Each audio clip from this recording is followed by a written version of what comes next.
Hi, good morning. Welcome to our vlog on daily devotions, Unsung Heroes of the Bible. Today, my coffee cup is the Kentucky Wildcats. You see, I got my shirt on too. I believe no matter if I am living in South Carolina, I'm going to be blue to the bone. But of course, Mark Pope's first year, I think he's doing a great job. And I liked hearing some of the testimonies of some of his players also as believers and making a stand for that. Well, today as we continue to think from Exodus of these unsung heroes of the Bible,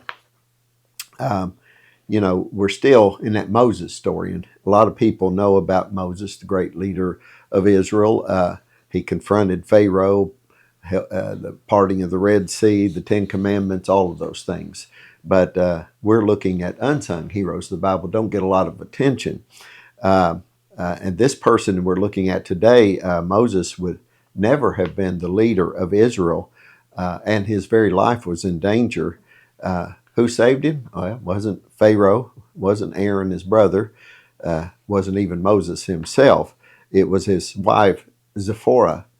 And Zipporah is the unsung hero that I want us to think about today, a woman of courage and quick thinking. And she saved the future of Israel, at least in relationship to the leadership of Moses.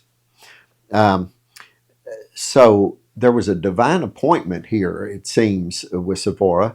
In Exodus chapter 2, verse 15 through 22, you kind of find the beginning of the story. Moses, had fled from Egypt because he killed a man.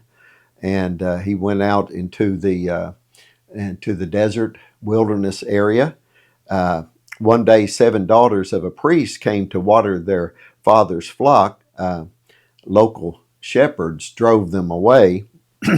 Moses, ever the rescuer, he helped them water their flock. And their father, Jethro, also called Reuel, was impressed and invited Moses to come and stay with them. Eventually, Moses married Zipporah, Jethro's daughter, as a result of this. She became his wife and his companion and a mother to 2 sons, Gershom and Eleazar. And but her most crucial role was yet to come. But there's a lesson up to that point, and that is that God places people in our lives who will shape our lives and shape our destiny even when we least expect it, as what happened with Moses. But there was a life-saving intervention here on the part of Zipporah. In Exodus chapter 4, verse 24 through 26, we're fast-forwarding 4 years later, and God called Moses at the burning bush and commanded him to return to Egypt to deliver Israel. And Moses had begun his journey going back there with Zipporah and his 2 sons. But then something very shocking happened. Exodus 4:24 says, "At a lodging place on the way, the Lord met Moses and was about to kill him." Wow, wait, what? God was going to kill Moses? God had just called Moses to deliver his people out of Egypt. What was the issue here?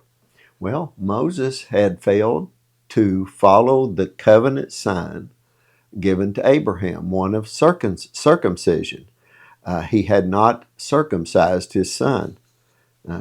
Circumcision was the sign of God's covenant with Abraham. And if Moses was going to be the leader of the people, he needed to be an obedient servant of the Lord, and he was breaking the covenant.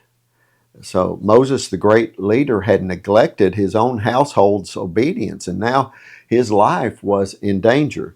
So who stepped in? Well, our unsung hero, Zipporah. In Exodus 4:25 and 26, it says, "But Zipporah took a flint knife, cut off her son's foreskin, and touched Moses' feet with it. 'Surely you are a bridegroom of blood to me,' she said. So the Lord let him alone." So Zipporah's quick action here saved Moses' life and saved the fact that he was disobedient. She brought them into obedience. So what's the lesson from Zipporah? Well, sometimes spiritual leadership means stepping in where others have failed. And Zipporah did just that in this circumstance. She stepped in where Moses had hesitated. So then there's a quiet departure after that. It's kind of interesting. I guess a lot of people would speculate about it. In Exodus 18, after the event that we just talked about, Zipporah disappears from the narrative of Exodus. She and her sons do not accompany Moses to Egypt, but instead they return to their father Jethro out in the wilderness. Now, she does reappear later in Exodus when Jethro brings her and her sons to reunite with Moses at Mount Sinai. The Bible doesn't explain why. It'd be just speculation. You know, maybe it was for her own safety. Maybe it was because she was frustrated with the danger of God almost killing her husband. I don't know. It doesn't say.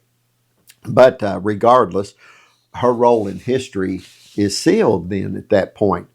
There's a lesson here that not all heroes stay in the spotlight.